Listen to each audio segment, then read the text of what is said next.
Oh my god, Blue Lock 239 leaks are now out, and man, we are so back. The chapter starts out with Isagi confirming that he was the MC of the match. Now the whole world opens up to a superb goal. The announcer says a golden goal. One explosion. It's settled by Isagi Yoichi.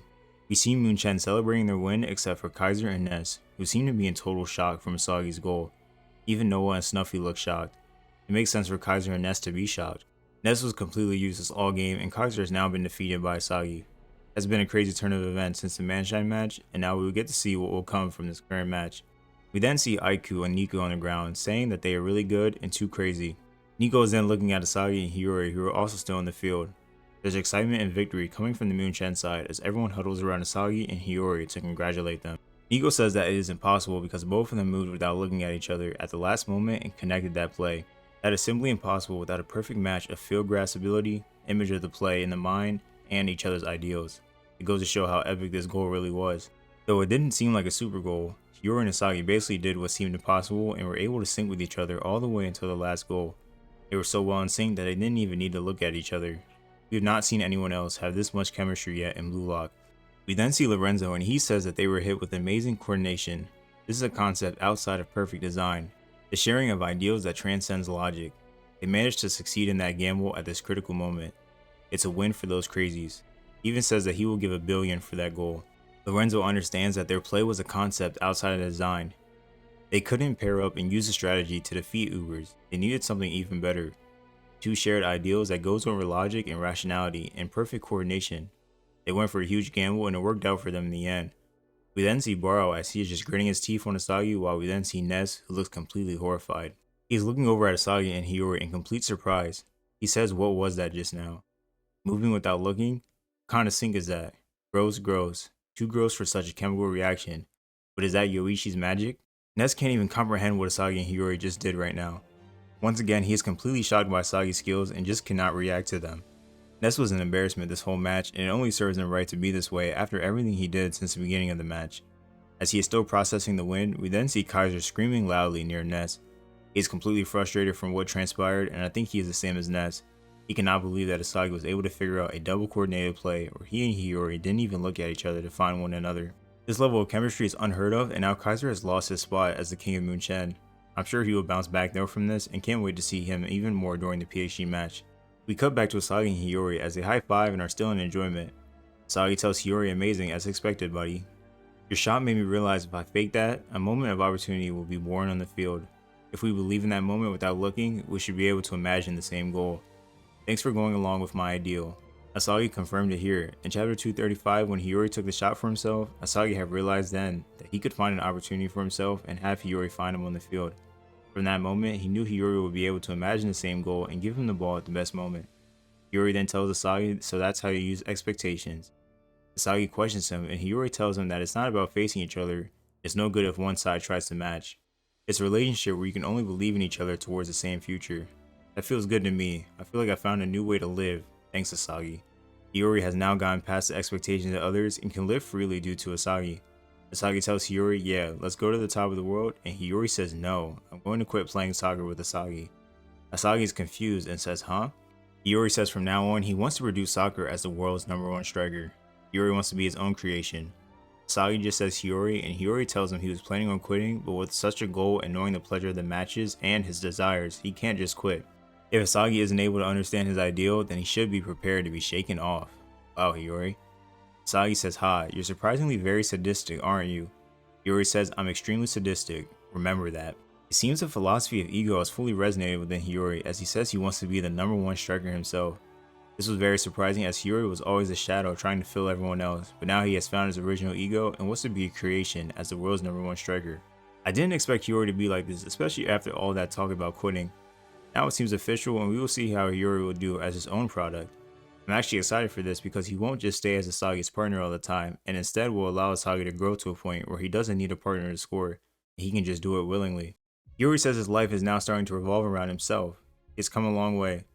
We then cut over to Manshine vs PhD, and we see Rin and Nagi facing off and going for the ball, and Rin has a destructive look on his face, similar to the under 20 flow Rin. Rin is able to overtake Nagi, and we see Chigiri say, "Huh, he's good." Ryo is also there telling Nagi to stop him. Nagi says no, he's really inhuman. His core, trap, dribble, shoot, Itoshi Rin, his full parameters are breaking through the limits. Rin then shoots an outside spin shot over Nagi and another man-shot defender and scores the goal. Despite Nagi seemingly pressing Rin, Rin still scored the final goal for PSG. It's 3-1 as Rin scored all 3 goals while Chigiri is the lone scorer for Manshine with 1 goal, and there was none from Ryo and Nagi. None. Rin then says, "Wait for me, Isagi. I'll kill you, I'll kill you, I'll kill you." Rin has achieved further evolution by reaching an unknown territory with the right of supremacy in hand. He locks onto his rival, Isagi. To be continued in the next chapter, Triple Jump. Wow. Rin looks unstoppable. I can't believe he dismantled Nagi on his own and now wants Isagi next. This man is on a hit list and wants all the smoke in the NEL. He has completely upgraded all of his skills and they are showing. The talented Nagi and Prodigy could not even score a goal and was completely decimated by Rin. I did not expect that to happen. The next chapter is called Triple Jump, and for what I've seen on Twitter, it looks like many of the characters will triple jump in earnings. I'm assuming Isagi will be 150 million because he was 50 million before the Ubers match. Chigiri was 30 million before, so he should be at 90 million, and then maybe others from PHG also got a triple jump. Maybe Karasu? Rin should be number 1 because he scored a hat trick, and Nagi will not go up much as he didn't score. The next chapter will definitely show the new rankings, and it will be great to see how they look. What a day for the Blue Lock community. I can't believe Rin has actually scored a hat trick against Manshine. From the pictures, he looks just like how he did when he entered Flow in the Under 20 match. I talked about a theory for Rin having a Destroyer Eye that cancels out an opponent's weapon, just like in the Under 20, and this seems very possible now. Biggest concerns for Manshine is only Chigiri is the one to score a goal, and that leaves some doubt to Nagi and Ryo, as I wonder what was happening on the field for them to not be able to score a goal. Rin looks completely unstoppable, and I'm not sure how Moonchen defeats this team. I still see Isagi winning for them, but man, will this match be special once again. I can't wait for this game between Moonchen and PSG. It will be so special to see and probably an arc that could rival the Under 20 match the most. Finally get to see some action of what happened in another game and it didn't disappoint. This is what the NEO arc is hyping us up towards. To see the finale of Rin and Isagi come together to face off before being teammates again for the World Cup. Keep in mind, we have not seen Rin since chapter 169, which was released on April 7th, 2022. It has been a year and almost 7 months since then. We have seen Isagi evolve a lot in the NEO, and now we get to see where Rin is at too. Many people were talking about Rin not being in the top 5 and how he can be better than Isagi and Brow. But keep in mind, PSG is 1 game behind Moonchen, so even after this match, PSG still has to play Barca. Now that Rin has scored a hat trick, he's easily the best striker in the NEO, currently dethroning Barrow. I bet all of his goals were incredible and really showcase his value as a striker. I was worried about PG's defense at first, but they managed to keep Manshine to just 1 goal, and Shigeri nonetheless was the one who scored, so he probably got around with his speed. Other than that, it makes me wonder how this game fully went down, and I hope we can still see some more. I'm sure Chris Prince entered the game, and yet he still couldn't even score either on PSG, so Loki probably joined as well, and he let Rin eat. This chapter has just brought new heat for the series. I felt many were a little bored or not as interested in the Ubers match as time went on, and that's understandable, but it was still a great match to see, but we all know what match we really wanted to see. Isagi vs Rin, KiiNGKhyy vs Shido, Hiori vs Karasu. This is a battle between the 2 best teams in NEO and national teammates Noah and Loki going against each other. It's only right for both of them to be undefeated and take on each other. Having this be the last match for Moonchen before the World Cup is legendary. It'll come down to Isagi now to be able to take down PSG, who looks completely unstoppable with Rin at the helm.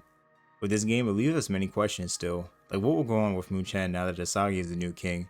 What's going on with Shido? How does Nagi bounce back? Many questions left unsolved for now as the series continues, and we can pretty much be guaranteed a classic match for Rin. This rivalry has been going on for some time now, and Isagi has been unable to take Rin's number, and now's the time to do so.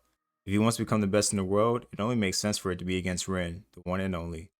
Well, I thank you guys for watching the video. Please like, comment, subscribe, and I'll be back in the next one. Peace.